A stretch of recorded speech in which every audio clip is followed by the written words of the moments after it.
Ancient philosophy talked about an end of time and a transformation of humanity.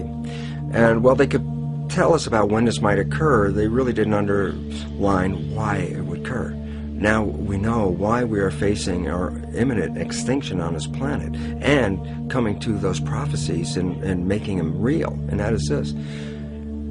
We base our world on knowledge. Knowledge is power. Lack of knowledge is lack of power. Well, the knowledge that we've been operating with for many centuries, and the last couple hundred years specifically, the new scientific knowledge, is not actually found to be valid today, which means we've been operating from misperceptions, misbeliefs about the world comes from. Well, the idea is very simply this: if you don't understand, if you have a misperception of the world, it can kill you. And so the significance, I'll give a simple example, is that if we had an anorexic person standing right here, and you and I looked at this anorexic person, we say, well, this person's near death, skin and bones. And we should ask them, what do they see when they look in the mirror? They say, well, I look in the mirror, I see this overweight, bloated person. And so they have a misperception. And what does the misperception lead to? It causes their brain to send chemistry to their body to reduce more weight. And because of a misperception, they're going to kill themselves. There was nothing wrong with their biology, it was their perceptions that were wrong. Well, we have three misperceptions that are causing our extinction. One is the belief that the material realm is all there is and all that matters, so that matter is all that matters. Number two is the belief that genes control our lives, which make us victims because we didn't pick the genes that can't change them and they have power over us.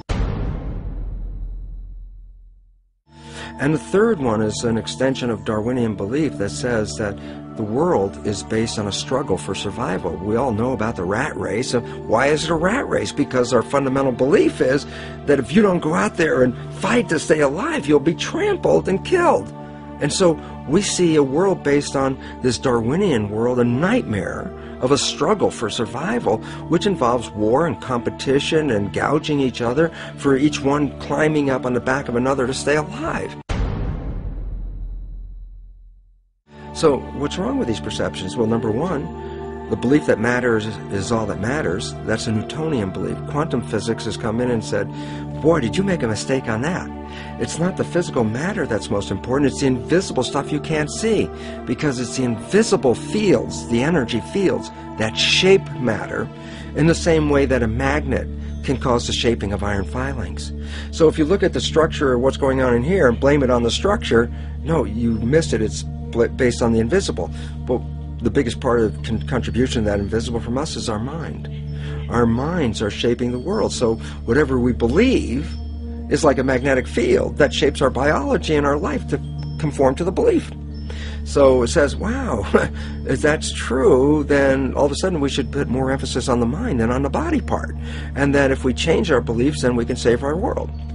Myth number two was that genes control us, the belief of a victim. Again, cancer's in my family, what can I do about it? Might as well enjoy my life now. And all of a sudden we become irresponsible. Why? Because I said, well, if I can't control it, why do I care? And then irresponsible nature leads us to the extinction as well. The new science says, no, genes don't control your life, your mind controls your life. That your mind, acting through a new thing called epigenetic control, a new mechanism by which the environment or the perception of the environment controls our genetics, is what controls our heredity. And all of a sudden it says, well, then it means if you change your mind or your perception, then you change your biology. And the answer is absolutely. So you're a master of your life rather than a victim. And the third one that says, get all the matter you can, take it from the earth, rape the planet, gather it all in your yard because that's a measure of your success. Turns out, no, it's not. And the competition you use to gather all this matter is actually now found to be destructive, because evolution is based on a cooperation. When we look into the biosphere, it's all a balanced, harmonious community except for us, because our belief says it's a struggle. The plants and the animals behind me, they look at it as this is a garden for them. We're the only ones that are out of the garden by a misperception. Since perception controls life and misperceptions can kill you, then you recognize the fundamental misperceptions on which we base our civilization are the destructive elements leading to our extinction. And when the new beliefs come into the public, civilization will take a radical turn and move off into a new situation of thriving and harmony and holism. That's the dimension that we're going to.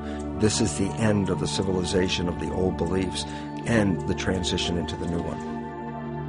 It's really interesting when we look at the world right now. It's in crisis, and that really promotes a lot of fear, which then creates a worse situation, because then we get into protection, shut ourselves down. So I think we should look at what's really going on in a different understanding. Cells are like people, and you have 50 trillion cells in you, so you have 50 trillion citizens, people inside of you. But imagine you were inside a caterpillar, and you were in there with millions and millions of other cells, and all the cells have jobs: digestion, respiration, muscle cells doing their thing. Everybody's got a job.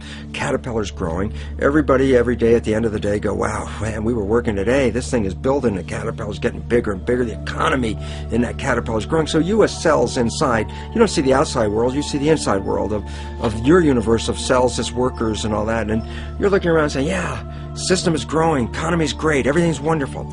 Then there's a point where the caterpillar reaches a certain size and things start to slow down. And all of a sudden when things start to slow down, there's like more cells than necessary for the jobs. Cells start getting laid off. Actually, what's happened. And many cells in this fear state actually commit suicide, which in biology is called apoptosis. They actually commit suicide because they look around going, oh, the thing's falling apart. Everybody's losing their work. That seems like it's coming to an end. And while everybody's in that panic fear, there are other individual cells in there that are not panicked. These other cells, genetically identical, but have a different vision. And they're called imaginal cells. That's the name of them. And these imaginal cells, they're in the midst of all this falling apart of their civilization, are looking and say, there's something better and more beautiful in front of us. They're the ones that create the butterfly. So from the same population that's going down with the caterpillar, many of these imaginal cells, which are the equivalent of cultural creatives, have a new vision for the civilization, saying, wait, restructure this thing. We can restructure this. We can make something far better. What's happening in the world today is the end of the caterpillar. And the imaginal cells are making themselves known with new ideas, new visions, and new ways out, because there is a far better way out. It's not the end at all. And most importantly, it's the young people have to recognize they're the population of imaginal cells, because it's up to them to take what was brought into the civilization and restructure it so they can build that butterfly civilization that is far more magnificent. So rather than looking at fear, right now, look at this as the moment of opportunity, because there's something so much better on the horizon, but we can only get there by eliminating the structure as it is now, because the structure as it is now is providing for our extinction. Why is the myth perception of genes such a problem? And the answer is, if you buy that genes control you, then you buy yourself as a victim. And as soon as you buy yourself as a victim, you let go of your power in creating life. The new science of epigenetics totally reveals that this is not true, and in fact takes the mind and uses that as the shaper of the physical world. And the third myth perception that is affecting us right now is a Darwinian belief that evolution is based on a struggle for survival, with the fittest being the winners. So that, what does all this lead to? It leads to a belief of materialization, that matter is all there is, and that people fight over the matter, because whoever has the most matter wins, according to the Darwinian theory of having the most and being the winner and being the fittest. And it makes a whole world based on competition. And the new science completely undermines that whole thing, because the new science says evolution is based on cooperation. And if you don't cooperate, then the whole thing is lost. What we're seeing right now is, with all the competition of each other destroying each other, wars, competing for material existence, raping the planet and tearing it apart to get some pieces of it to hold in your hands and say you won the game. Every one of those moves is destructive, not just of the planet, but of human civilization, because human civilization will thrive with cooperation and will die with competition. And we're caught up in these three old beliefs, these three old myths, as being truth. And if you operate from these truths, then you end up with the extinction that lies before us.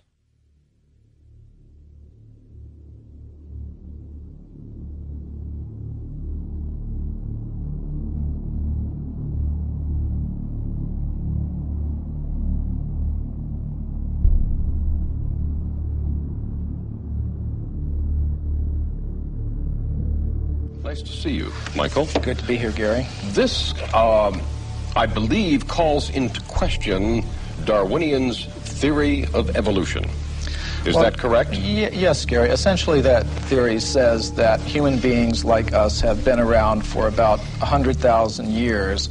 And before that, you would have had only ape-man-like creatures. Before that, apes and monkeys.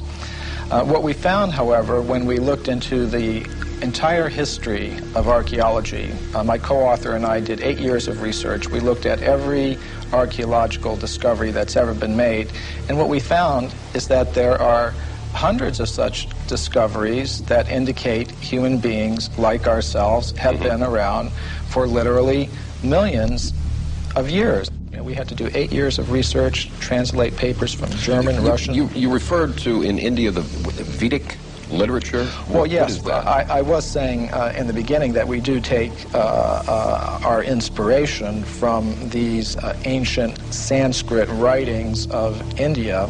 They're collectively called the Vedas. Among them are the Puranas. Purana is a Sanskrit word. It means history. Now, these histories tell of human civilizations on this planet going back millions of years. How do we know those are accurate? Well, that was our question, too.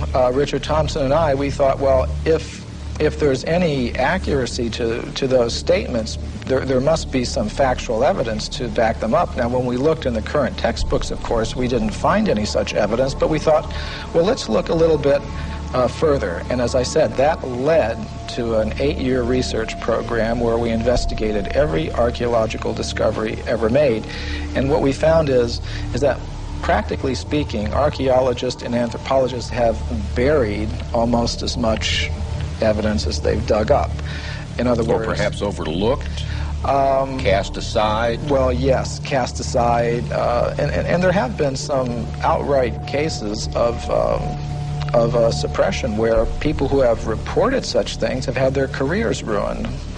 We should never, I don't think, be afraid to investigate opposing points of view.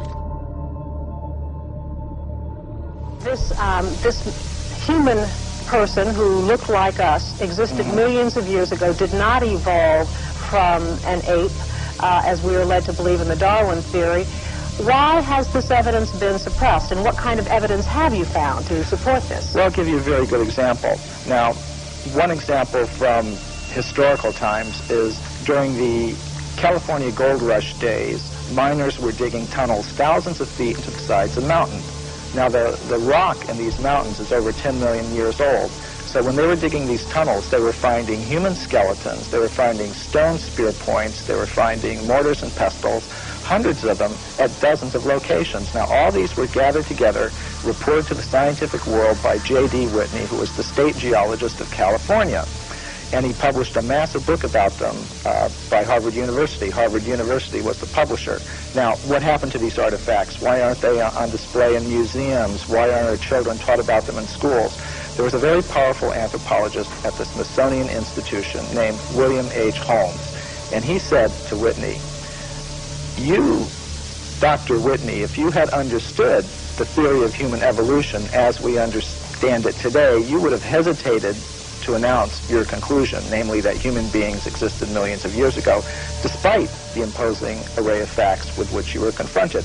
In other words, simply because the facts didn't fit the theory, the facts had to go, and so did Professor Whitney. And a vast amount of evidence showing that human beings like ourselves have been around for millions of years has been systematically suppressed. And I can give you some examples. For example, in 1979, Mary Leakey, who's one of the most famous archaeologists of this century, discovered in Africa completely modern human footprints, no different from the footprints that you or I would make on a beach today. Now, the thing about these footprints is they were found in rock that was dated 3.6 million years old. And that throws out completely any idea of human origins that's current today. Why would anyone want information like that suppressed? What possible advantage would there be in that? Well, power, prestige, money, there's a lot riding on it. If even one of the hundreds of cases that we document were found to be true, accepted, that would mean that everything we've been told about human origins and antiquity for the past 150 years is simply not true. And I don't think that the current establishment is ready to admit that.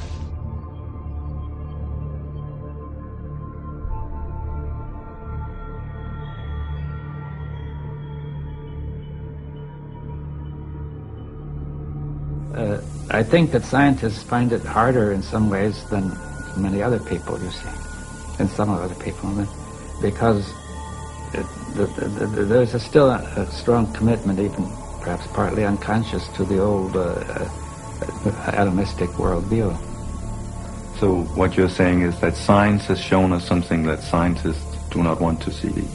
Well, they have become so used to the way of seeing it that they don't want to change it. You see, they feel uncomfortable about changing it, and they feel there's no reason to change it. Many of them, they say, well, we're doing so well now, why should we change it? In one sense, it looks as if we're doing very well, you see, but if you look at the broader view, it looks very dangerous.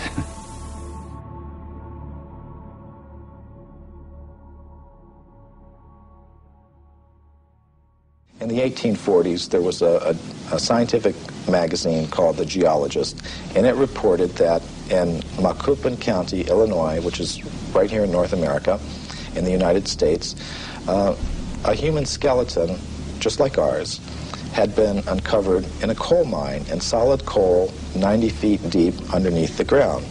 Now, Richard Thompson and I were able to discover from the reports exactly where that occurred. And we talked to the Geological Survey of the state of Illinois, and we asked them, well, how old is the coal there? And it turned out it was 300 million years old, which means it's older than the Jurassic, that word that everybody knows now, that refers to the dinosaurs. In other words, it was older than the age of the dinosaurs. Wow. Okay, so that throws a whole new spin on it. Yes, indeed it does. And some of the scientists who have read the book have obviously recognized that. For example, William Howells, who is one of the big anthropologists of this century, one of the architects of the current paradigm, he said, well, if what you say here is true, it more or less throws a monkey wrench into our whole picture of how life originated on this planet. And I think it does. So, but yet we keep coming around to the same thing. People just don't want to believe it. They just, like you said, well, they're skeptical. They go, oh no, that's just a hoax. They're not hearing the information that noted scientists are finding. Well, all we really wanted to do in our book is put the facts on the table, all of them, not just the facts that you will see in the current textbooks, but all of the facts that are relevant to this whole subject, and let people draw their own conclusions. One of the questions I first came up with when I was reading the book that you did answer in the book that I'd like you to explain was that I said, well, gee, don't we have all these machines now that can look at the footprints or the bones or whatever, and that will just tell us how old it is?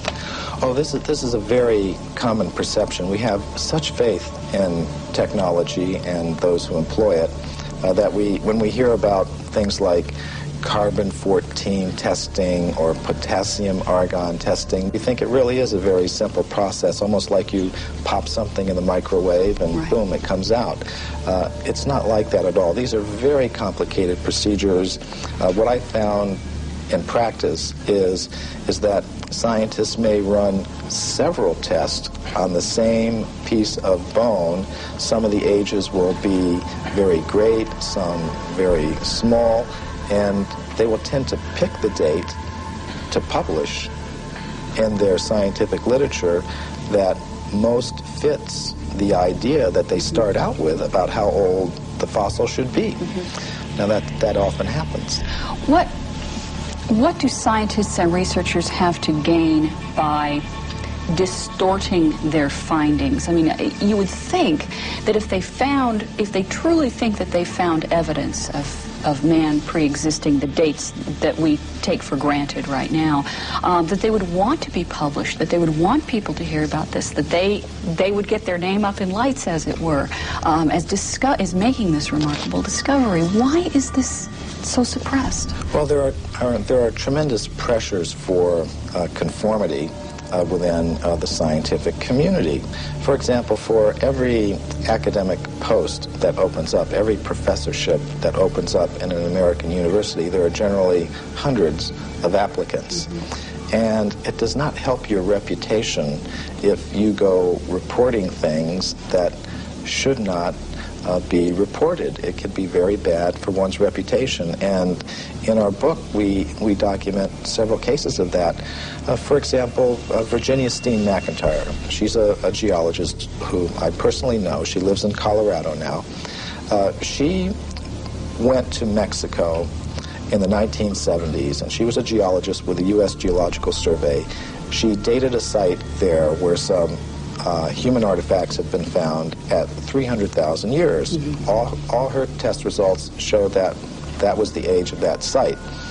But because that went against the dominant idea that human beings have only been in North America for 30,000 years, she said she was not able to get the report published.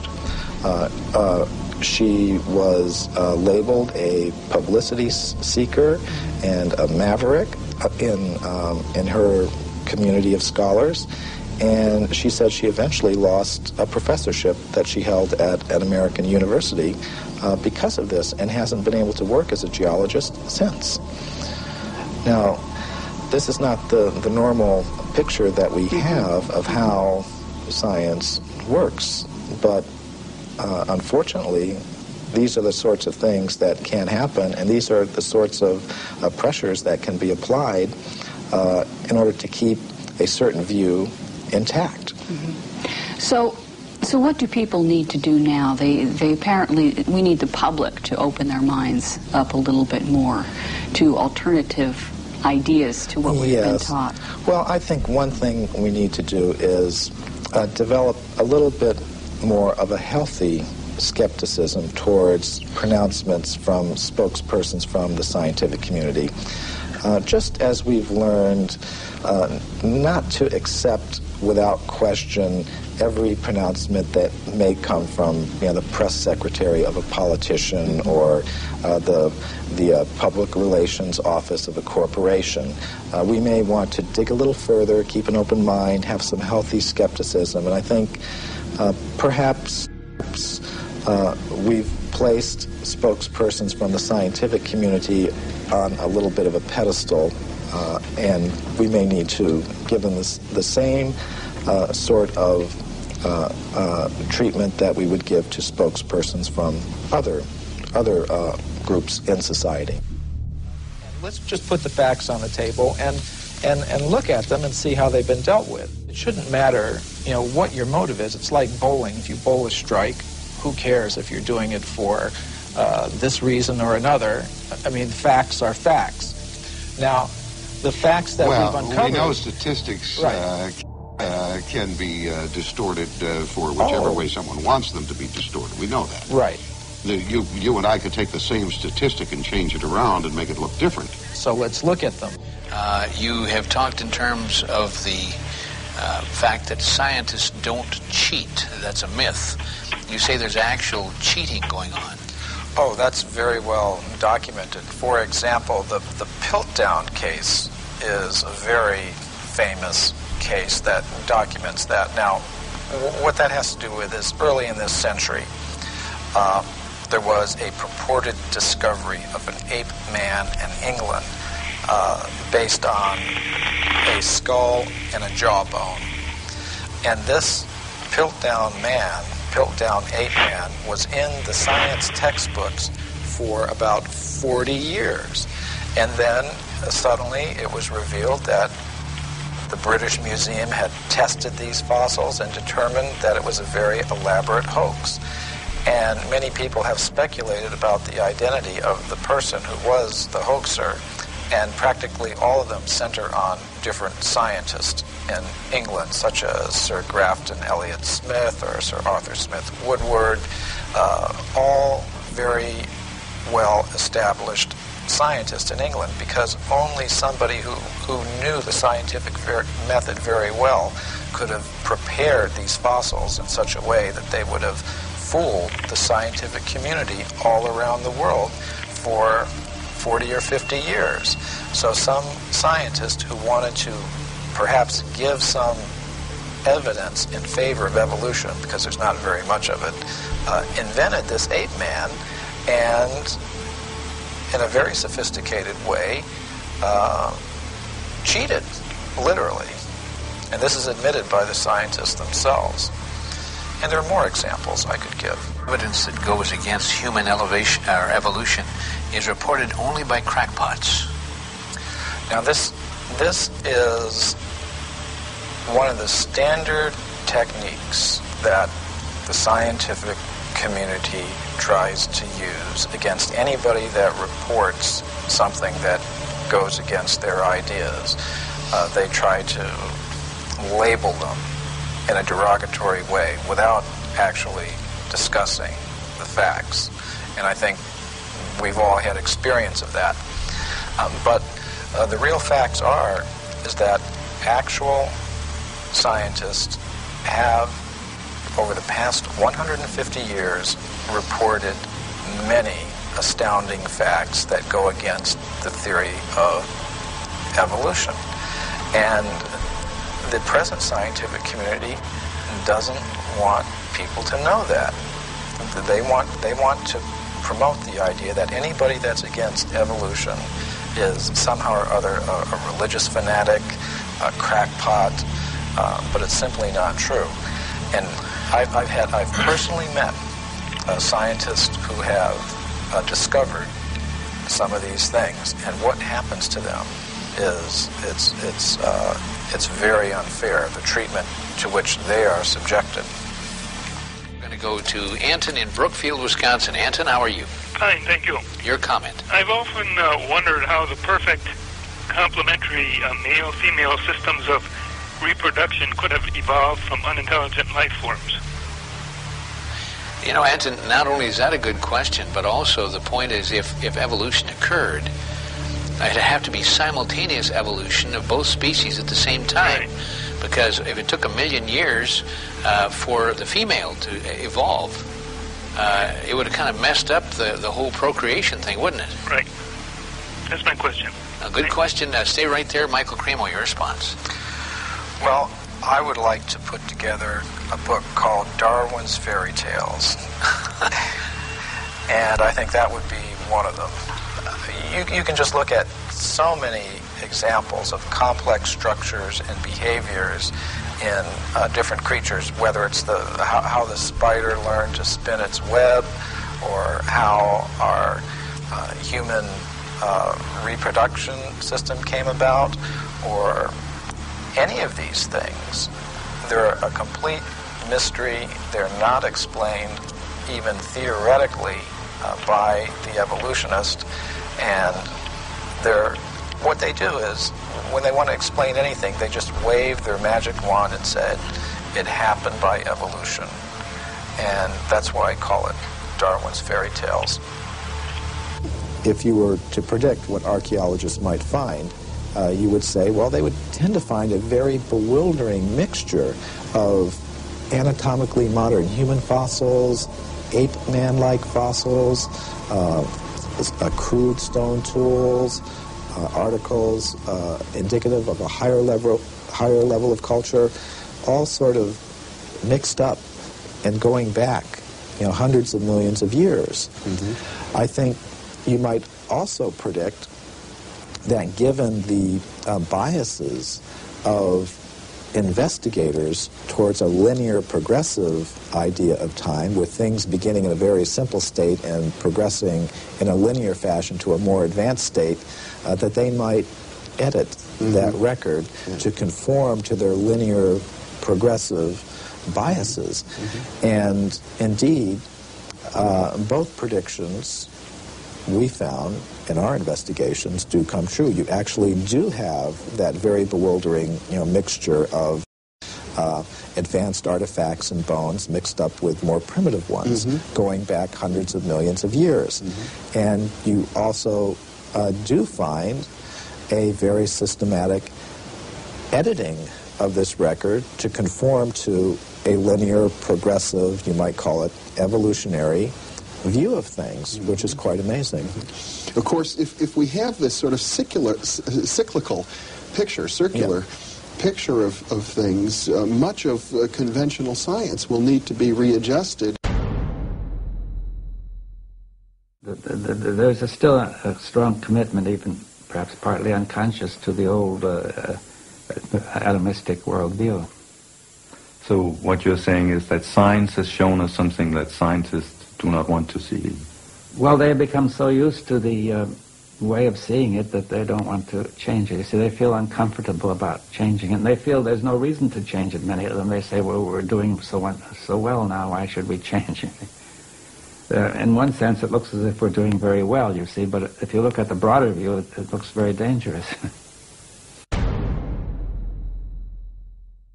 Now, many people are talking about this new worldview that's coming up these years. Do you see a new worldview coming up in the Western world? Well, in a certain part of the Western world, yes. I think a worldview in which there's more focus on wholeness, on process, rather than on analysis into parts and more static constituents. But does that come up because we want it, or because we are forced to take on it? Well, probably both. I mean, that is, I think a certain fraction of the people want it. Perhaps they're tired of the old one, they don't feel it's working. And also there's some evidence for it, I think, especially in physics, and probably in other sciences as well. The evidence in physics comes partly from relativity and partly from quantum theory. Or perhaps more from quantum theory than relativity. Again, all of these you see combined to the notion that the universe is a kind of indivisible whole, rather than analyzed into constituent elements which interact as separately existent. So the classical level, Newtonian level, is explained by quantum mechanics as a limiting case, you see, of a more, so that you have a whole, but the whole determines itself to behave somewhat like independent parts in many cases. So even whether it's going to be behaving like parts is determined by the whole, right? But what we can see is the parts rather than the whole. We see, in physics, we see the parts because that's the way we approached them in the last few centuries. I don't know if, you see, I think our perception is influenced by our way of thinking, so that we accept this mechanical way of looking at things. But if you went back 1,000 or 2,000 years, I don't think people actually saw the parts as primary. The way we see it depends on the way we think, you see. We actually make up everything in the sense all these theories are made up by us, but in these theories we place the parts, we may either place the parts as fundamental or the whole as fundamental. Now, the quantum mechanics is placing the whole as fundamental. That's, I think, the most basic change it makes, right? Finally, every theory is made up by us, and we're going to see whether we can apply it coherently to reality. You see that I think we could make an infinity of different kinds of theories, and some of them would be more coherent than others, you see. For example, if somebody is said to be mentally disturbed, he has another theory which we think is incoherent, but to him it looks coherent, right? Because we can always ignore what is not working, you see. Or we say we'll solve that later. You just said that in reality we make it all up, not just the parts, but also the wholes. Could you explain? Well, I think that's the question. What is the relationship of theory to reality, you see? Now, one view is that it reflects reality, you see. Now, I think that it corresponds to reality. I think that view is only limited, right? Like a map is said to correspond to a city, but there's nothing on the map that corresponds to anything in the city. In the map you see dots of print, and the city, which is very vaguely defined, the city is also vaguely defined. So what corresponds is certain abstractions that we abstract. Right? But the map, the real test of the map is that it guides us correctly in the city. And if it's a wrong map, we will find incoherence in our action. Right?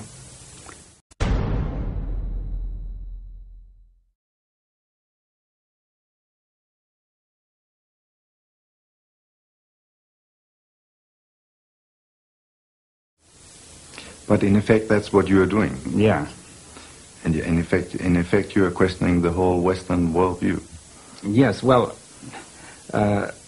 yes. I think even all the worldviews need to be questioned. The Eastern and the Western. See, the West has, in a sense, implicitly questioned the Eastern worldview. Every worldview, I think, is limited, but I think the Western worldview, its limits have not been seen. And we need to go to a broader view, not necessarily back to the Eastern, though it may include some of the Eastern. But I think we need a kind of dialogue of these worldviews to go to something beyond, right?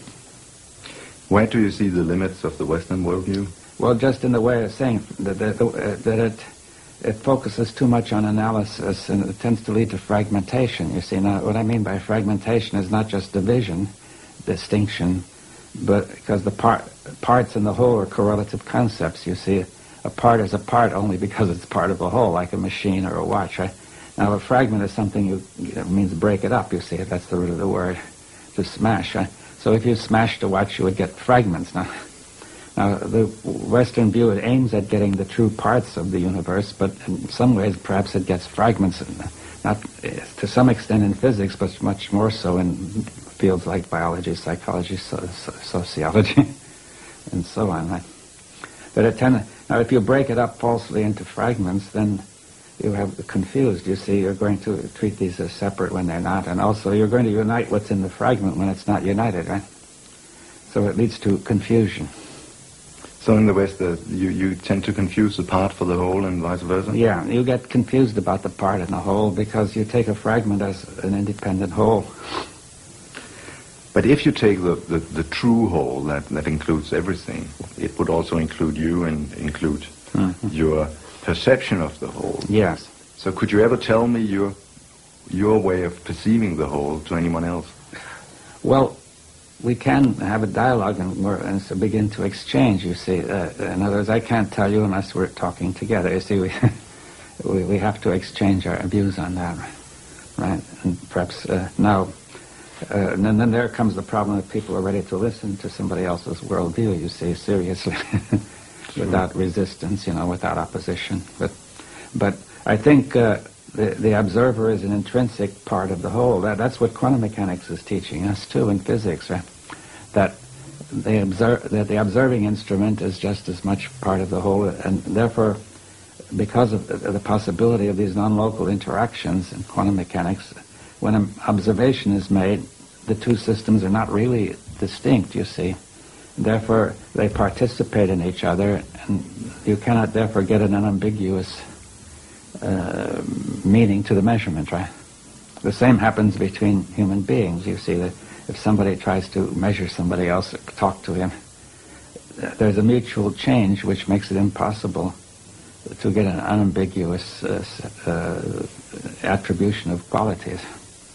It's not possible to say what David Bohm would have said in another interview. No. Tomorrow at the same time. No, because we're participating together, so what I am is affected by what you're doing and what you are, and vice versa, right?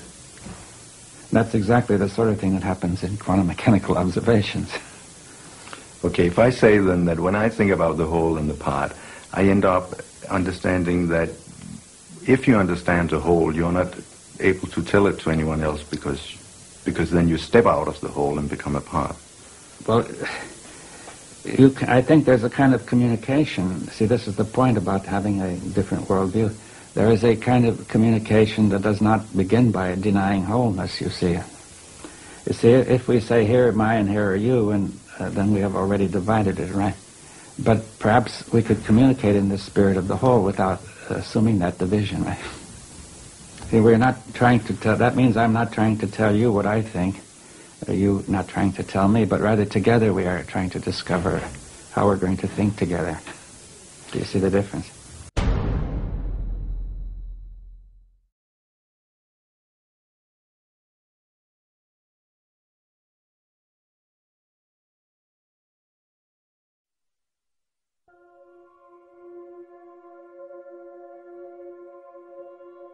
So you eventually became a biologist. What did you actually learn then? Well, it was interesting because I became a biologist, a developmental cellular biologist. I'm working on cells, of course, and in my graduate work, I was cloning stem cells. And it's interesting because a lot of people think stem cells are something brand new that just came into this world recently, and the fact was I was cloning stem cells back in 1967, 40 years ago. And the significance was, while I was doing this research, I was also teaching medical students.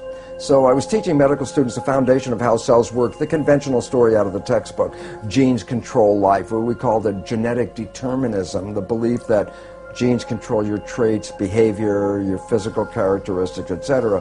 And what my research revealed when I was studying the stem cells was this, very profound.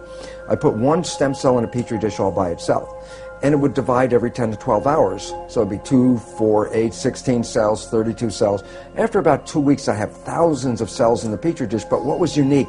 They were all genetically identical. But then I did the experiment. The experiment was to take some cells out of the dish and put them into a separate dish with a different environment. Okay. And so the environment is the culture medium, but the culture medium to cells is like the world that we live in. It's got the air, the water, the food, all the things in it. So I take the cells out of my stem cell dish, put them in a separate dish with a different environment, and the cells form muscle. But then I went back to the same dish with genetically identical cells in it and took some cells out and put them in a different environment, and they form bone. And then I went back to the same dish with genetically identical cells and put them in a third petri dish with a different environment, and they formed fat cells. And there I was confronted with this reality. All the cells are genetically identical, but they had different fate. Fat, muscle, bone. I said, simple question. What controls the fate of cells?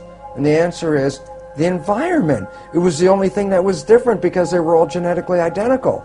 So I started to really say, oh my goodness, here I am teaching genes control life to the medical students, and yet the cells were revealing to me that, hey, they all had the same genes, but it was the environment that I put them in, and so the environment controlled their life. And a very simple experiment that is very profound for us today is, if I took my dish with plastic petri dish with cells in it and moved it from a healthy environment to a less than healthy environment, the cells get sick.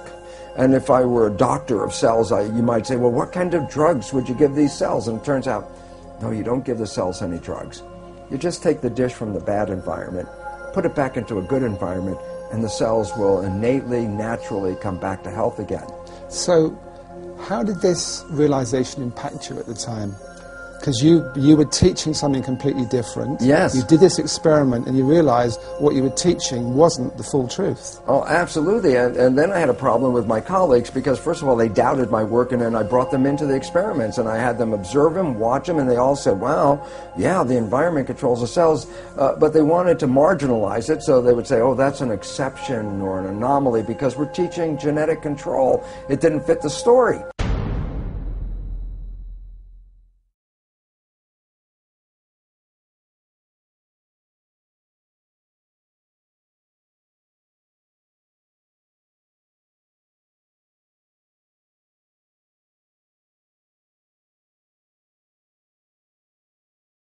The net result, what it led me to do was I had tenure. I had tenure at the university.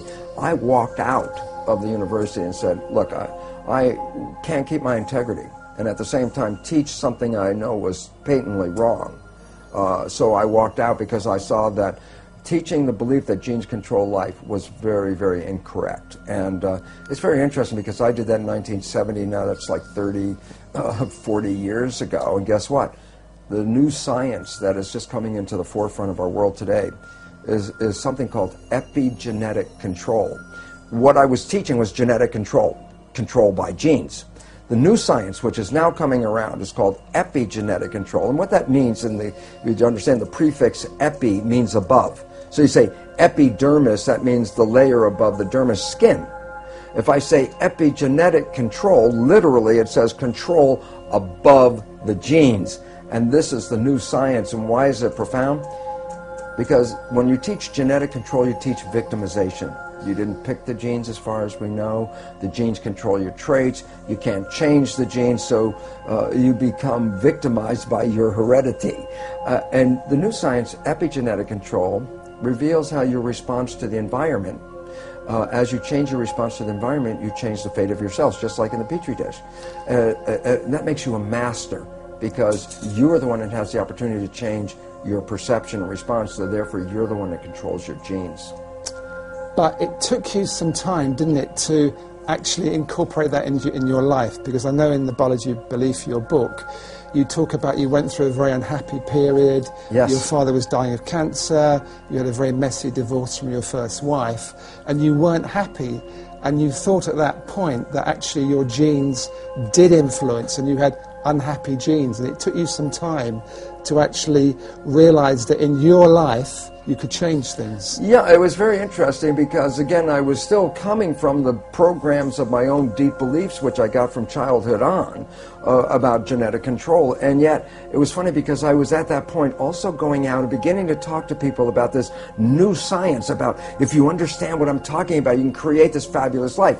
And it was fun because in the beginning I would try to get people together and I'd tell them, you can create this fabulous life, and they'd sit at me and look and go, you know, Lipton, for a guy who says you can create a life with this stuff, your life doesn't look that good.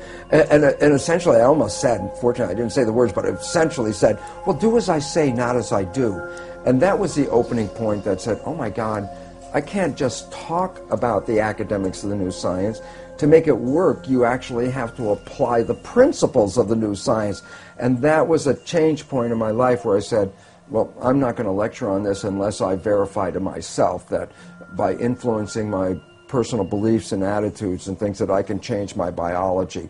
And it was wonderful because it only took just a short time to realize how I manifest profound changes in my life by taking in the understanding that how I see the world, my perceptions, control not just my internal biology and my genetics and behavior, but it controls how I create in the world around me. So I went from a world of almost self-destruction into this world of more mastery.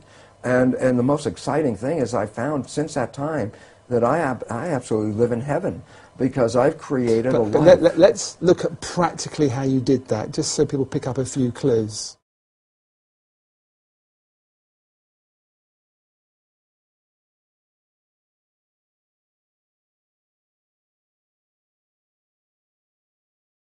Okay, well, the first thing is this. The work showed that your mind's perception of the world changes your biology, the chemistry of your body, which changes your cells. And I said, okay, so if you control how your mind operates, then you can control your chemistry. But then here's where the problem comes from. There's two parts to the mind. The conscious mind, which has your personal identity, your spirit, your source attached with it, is a creative mind. The conscious mind can see into the future, can review the past, solve problems. The subconscious mind, the other mind, is more of a habit mind. That's when you learn how to do something, and once you learn how to do it, you don't have to think about it, it's automatic. Well, most of us walk around in the world thinking that we're running our lives with our creative mind. And I'd say, Emmett, what do you want out of your life? And you would say, oh, I want to be healthy, I want to have great relationships, and then you try to say, I'm running my life with these beliefs. But science has now revealed that we only run our lives with our conscious mind at most about 5% of the time. So we're running on these subconscious programs. 95% of the time. Okay. And then the issue is, so where'd you get the fundamental programs that you operate from? And here's the thing I learned is that it's in the first 6 years of our lives that the brain is in a functional state, an EEG state, the electrical activity, that is not even in consciousness. A child doesn't even reach conscious brain function until about 6. So the first 6 years of your life, your brain function is lower frequency. It's called theta, which is like a hypnagogic trance, a hypnosis. So the first 6 years of your life, you're like a television camera, recording everything around you, everything you observe, just going in from your observations into your programming. So we acquire beliefs and attitudes and behaviors, not from ourselves, but from our parents and our family and our community. These become the fundamental beliefs. A very interesting point. The Jesuits were very proud. They would say, give me a child until it's 6 or 7 and it will belong to the church for the rest of its life. What they were saying was what they knew, which science is now finding out, the first 6 years are programming. And whatever program you get, that will be the rest of your life. So that's why they said, just give me the first 6 years. And it turns out they were precise. The first 6 years is download a program, and that's when you get your behaviors from those around you. So you were able, by realizing this, to then look at how you were living your life on a practical level and say, I am not going to be governed by these pre-programs. I am going to live my life in a more conscious way. Am I oversimplifying this? Yeah, that's a fundamental statement of how it works, but it's not as easy as, I've just changed my thinking about it. It's like, well, because as the thinking is not that much in our control. The brain is operating, as I said, 95% from the subconscious. But how did you actually then get results in a relatively short space of time? Well, the first thing, how does the subconscious learn? And that's a very critical thing. The conscious mind can learn from reading a book. So the subconscious mind can read a self-help book, and you go, wow, that sounds really great. And then you find you read the book, but your life is still the same.